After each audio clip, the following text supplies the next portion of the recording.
Hello and welcome back to another episode of Diablo to D&D. My name is David, and today we are going over the Berserker's Arsenal, Bul-Kathos Children, and Immortal King's sets. So to start off with, Barbarian players, you are eating well today because it is Barbarian themed all day. Of course, the Berserker's Arsenal is aimed at barbarians. Bul-Kathos Children can only be wielded by barbarians. And of course, the Immortal King is a reference to Bul-Kathos himself, who is the Immortal King. So, let's start with the Berserker's Arsenal. This is a 3-piece set that is very early game stuff. It's very, very low level, require level of 3. It's aimed at just getting your initial weapons and armor online, getting a little bit of damage, a little bit of mana steel, a little bit of resistance, a little bit of defense, and just gives you enough to get you going until the mid game. So let's start with that Berserker's Hatchet. It's a fairly simple thing. It's a one-handed axe. Just deals a little bit of attack, has a little bit of attack rating, a little bit of mana stolen per hit. The 2-set item bonus is a little bit of enhanced damage.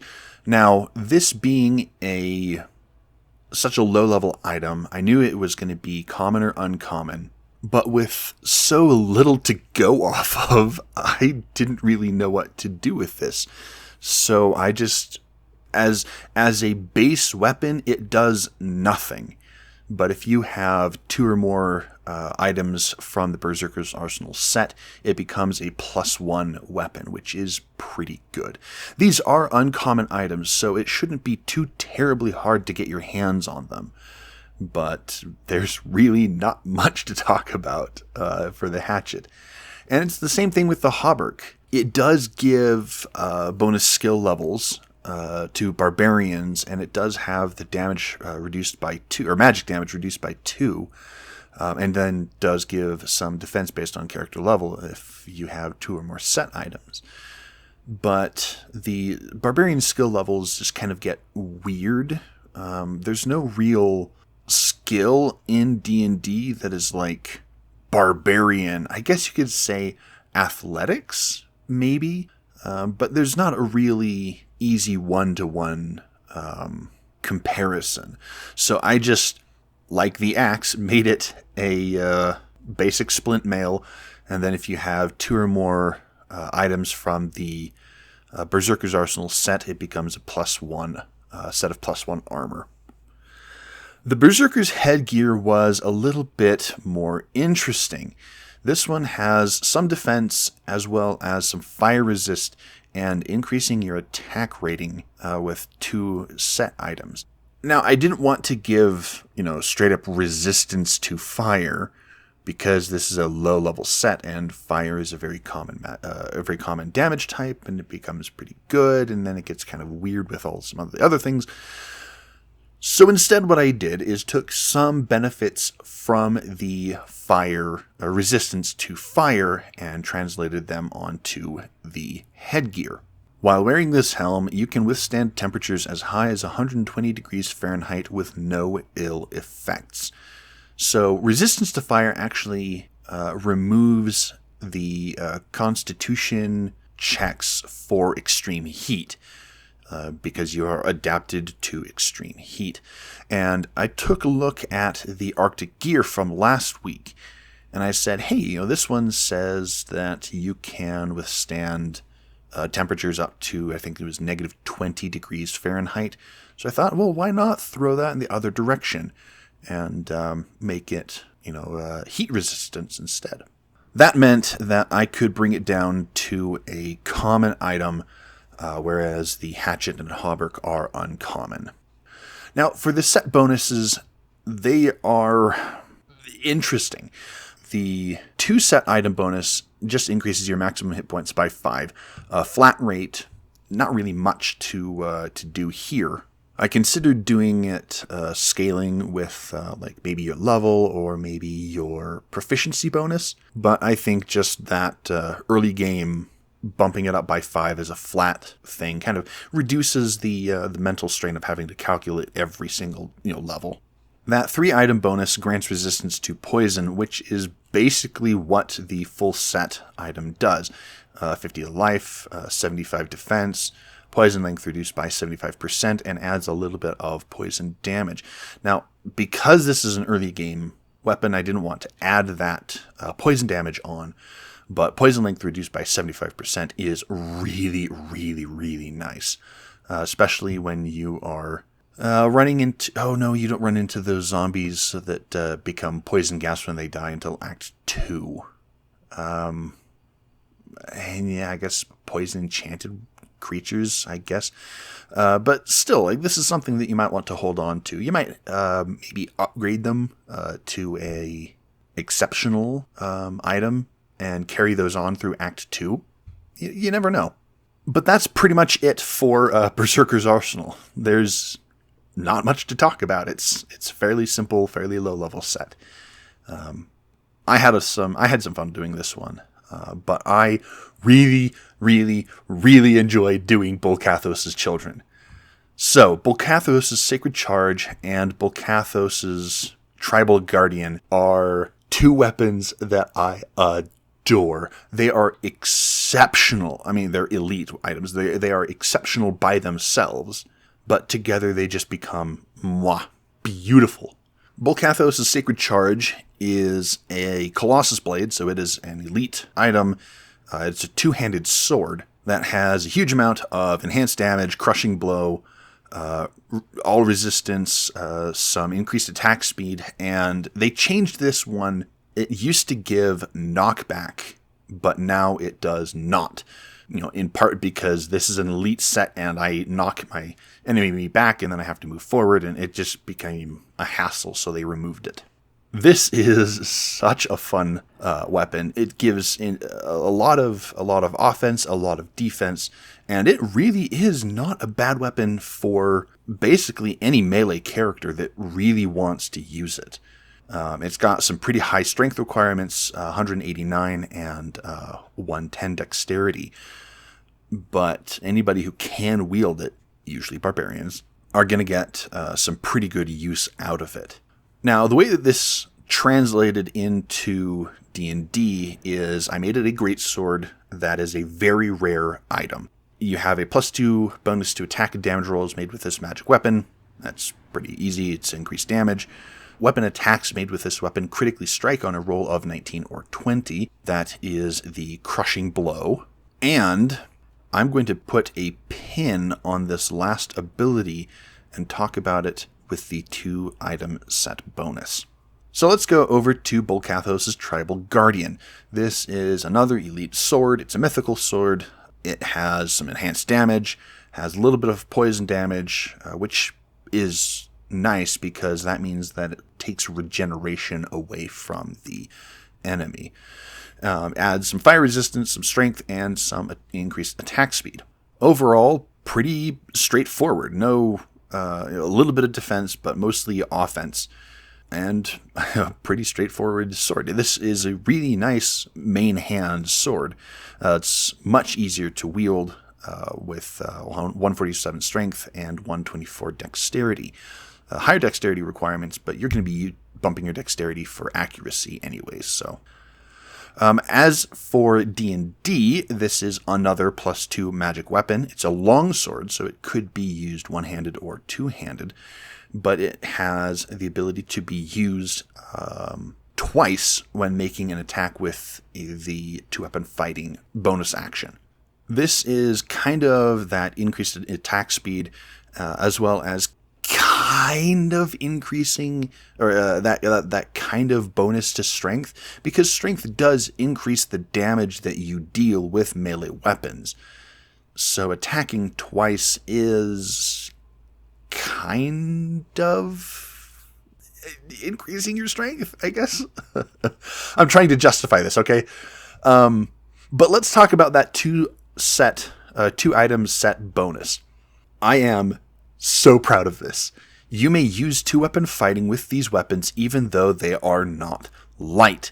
Weapon attacks you make with these weapons deal an additional 2d6 fire damage, and fiends and undead have vulnerability to damage dealt by these weapons. Great swords cannot be used in one hand. So, Bul-Kathos' Sacred Charge has the ability. This weapon gains the versatile property as long as you are a barbarian. Barbarians in Diablo 2 can wield two-handed swords in one hand, which is why that ability exists. This is why you can have two weapons and let them be a set for barbarians. This plays into the barbarian's unique ability. I think most classes have them. Like the assassin doesn't need keys to open locked chests. The druid's summoning tree gets bonuses from their soft points. Warlocks can wield two-handed weapons in one hand, yada yada, those kinds of things. So this is very, very much aimed at barbarians, and I am so proud of getting this ability on here because it works so well. So let's talk about this a little bit more. You may use two-weapon fighting with these weapons even though they are not light. So with the versatile property being put onto Bul-Kathos' Sacred Charge, and Bul-Kathos' Tribal Guardian allowing you to attack twice with your offhand, or as an offhand weapon, you are doing a ton of damage. These are definitely deserving of that very rare title. Now, in Diablo, they have +2 to all skill levels, which bumps your masteries and your weapon. Is it combat abilities? I can't remember what the tree is called, but your combat skills bumps your masteries, which increase your damage, yada yada. Bonus to attack rating, bonus to demons, bonus to undead. Vulnerability to the weapon damages. A little bit of fire damage. Of course, some defense. You're using two weapons, so you need to have that. Some life stolen per hit, and some deadly strike. I did consider Bul-Kathos' Tribal Guardian to get that critical strike on a 19 or 20, but I figured that extra attack with your two-weapon fighting was enough. These weapons were a ton of fun. I love this playing into the way that the barbarian is built and the special abilities that barbarians have in Diablo 2. And it was a ton of fun to translate them over into D&D and try to mush these together to make them fit within the mechanics of the game. Now for the longest one ever. There are two sets in Diablo that have 6 items. There is Saigon's Complete Steel, which is an early to mid-game set, which is actually a pretty darn good set. But there is also the Immortal King. Every class in Diablo 2 has a set that is built specifically for them. It uses some kind of item that is aimed directly at that class. For the Necromancer, for example, they have like a trophy, a shrunken head or whatever it's called. The Amazon one has a Amazon-only bow. This one has an Avenger Guard, which is a barbarian-only helm. We saw this with Alder's Watchtower, which was aimed at druids. So the Immortal King set, oh boy, let's jump into this. Starting off with the Immortal King's detail. Speaking of detail, I am not going to go into these in too much detail because I do want to have a fairly shorter video. Otherwise, I'd be on here for another half an hour, which I'm sure some of you would enjoy, but I've got to edit by myself. Anyway. The Immortal King's detail is a belt. It is aimed at some resistances and a fairly defensive slew of abilities. But one thing that it is very unique for is that plus 25 to strength. So in D&D, some of the most some of the most iconic belts are the belts of giant strength. And I figured, this is a perfect template for using for this Immortal King's detail. So it acts basically as a belt of Hill Giant strength, setting your strength to 21. This does mean that some of your weaker classes, your sorcerers, your wizards and necromancers and whatnot, can have lay buff stats. But that's kind of just what the belt does. For the Immortal King's Forge, there are some abilities that I just couldn't really fit in, or that didn't really make sense. That chance to cast Charged Bolt, for example. This one overall was pretty difficult for me to make, because it gives you some stats, it gives you some offensive stuff, but it also gives life and mana steal. I couldn't fully translate this item as a whole over to D&D. So what I did instead is grant you an offensive ability. Once per turn, when you roll damage for a melee weapon attack, you may roll the weapon's damage dice an additional time and use either total. This is basically Savage Attacker, which is a very, very useful feat for melee or a weapon-focused classes, which a barbarian is. But not only that, it does have an additional effect. When you are attuned to 2 or more unique items from the Immortal King set, creatures you hit with a critical strike using melee weapon make a Constitution saving throw DC 8 plus your proficiency bonus plus your strength modifier. On a fail, the creature is stunned until the start of your next turn. This is kind of that freezes target at the 6-sided bonus. I dropped it down to 2 because, it's a rare item.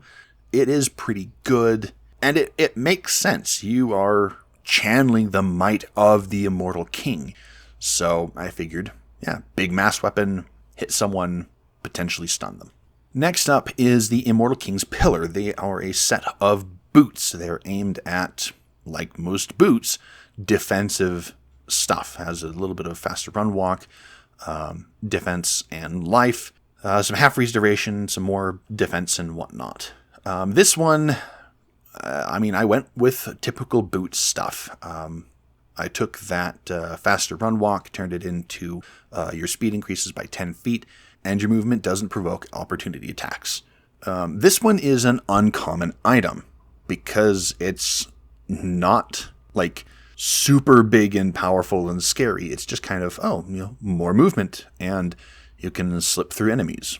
So I figured uncommon would be good enough. The Immortal King's Soul Cage jumps back up to rare. This one is very, very, very defensive with some poison resist, huge amount of defense, as well as some elemental resist as you tack on more and more items. It also adds some faster hit recovery. Faster hit recovery in Diablo 2 allows your character to, more quickly recover from a massive hit. So what I've done here is make it a +2 armor, which is good enough for a rare armor that requires attunement. And then when you have 2 or more unique items from the Immortal King set, you are immune to the stun condition. Now, here we come to the most iconic piece from the set. The Immortal King's Stone Crusher. This is an ogre maul. It is a big, heavy, massive weapon, and it is a ton of fun to use. It is such a good weapon. It has bonus to enhanced damage, bonus to damage to demons and undead, increased attack speed. It's indestructible, has crushing blow, has a couple sockets, and as you add on more and more of the Immortal King set, it gets more and more damage. Fire, lightning, cold, poison, and magic damage. So it does all 6 damage types in the game, including that physical damage. And that means that anything that is immune to one type, 1 or 2 types, is still getting hit with at least 4 types. There are, I think, only one type of enemy that is immune to 3 or more types. There's naturally immune to 3 or more types, which are the summoned pit fiends in the what are they called? Uber Tristram event. So you have some serious damage with this one, and I've not used this very often, but I've been dreaming of being able to do it. It has a high strength requirement, but that is kind of mitigated by the fact that you have the Immortal King's Detail and Forge bumping up your bumping up your strength, so that you can wield it. Now, in D&D, this is a Maul. It's a very rare item, and that means that it is going to be very good. It is a +3 weapon. Critically strikes on an attack roll of 19 or 20, which is the crushing blow. And then, of course, fiends and undead have vulnerability to damage dealt with this weapon, just piling on the damage. And this weapon cannot be broken. I debated on whether to add in the sockets, but I figured maybe not. Maybe not. In Diablo, you could put in I think it's a Hell Rune to reduce the requirements by 15%, so that strength goes down significantly. You can't find it ethereal because it is indestructible, but it's still very, very, very, very good. Now, you will notice that this does not have any of the elemental damage attached to it, but I'm going to throw a pin on that one and come back to it later. The last item is a lowly, uncommon item, the Immortal King's Will. It adds some light radius defense, some gold, some magic item find, some war cries, and a couple of sockets. This one, I gave it the 2 sockets, but then I figured, you know what? You have gold find and magic find, both of which are very useful, but it also increases your light radius, and all of those together are kind of an item that works with searching and finding things. So it grants advantage to wisdom perception checks, and you don't get disadvantage on perception checks when you are in dim light.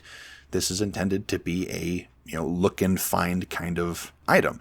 I didn't want to give it a dark vision like the Alder's Helm had, although I did consider it. I just kind of wanted to do something a little different, make it unique. But finally, we come to the set bonus. And this is where all of that fire and cold and lightning and poison damage went from the Immortal King's Stone Crusher. For the 2, 3, 4, and 5 set bonus, you get resistance to a certain type, poison, lightning, cold, and fire, and then your weapon attacks deal an additional 1d4 of that type. So by the end of it, you get 4d4 damage across 4 damage types, as well as resistance to 4 different damage types. And when you collect the full set, you gain resistance to all damage. This is very much like the way that the Immortal King works. For the partial set completions, it adds a bunch of attack rating, which makes your attacks more accurate. Then the full set completion has some barbarian skill levels, which I didn't really feel comfortable adding in. A huge chunk to your attack rating, to your life, but it also adds your resistances and some magic damage reduced by 10, which helps cut into that, magic damage. But it's a fairly defensive chunk, increasing your life resistance and your damage reduced by. This also kind of mimics the Barbarian's Rage ability the D&D Barbarian's Rage ability, gaining resistance to bludgeoning, piercing, slashing, and then throwing in a bit of that Bear Totem Barbarian, where you get resistance to everything but psychic. I mean, if you manage to collect all of these items, you deserve to get resistance to those. I mean, you have 1, 2, 3 rare items, 2 uncommon items, 3 rare items, and 1 very rare item. By the time you get these 6 items, you should be 17th, 18th, 19th level, maybe 20. So, beating somebody over the head with, I think a maul is 2d6. It's 1d12 or 2d6. I think it's 1d12. 1d12 plus, 4d4 damage, critically striking on 19 or 20. And then getting that +3 bonus to attack and damage rolls. Like, you should be god level. So resistance to all damage, pretty good. And that is it for those 3 sets. Barbarians, eat your heart out, or someone else's heart, please. You need to be around to defeat the endgame bosses. Overall, these were a blast to make. Had a few sticking points with some of the items, but overall, I think I did a pretty good job. Of course, I'm always looking for feedback, balancing, suggestions, and go ahead, contact me on any of my socials, and leave a comment, and let me know what you think. You can contact me at XenozFan2, that is XenozFan2 on Blue Sky and Reddit. And you can contact the channel directly at Diablo TODND on Blue Sky and YouTube. Thank you much for watching, and I will see you in the next one. Have a good whatever.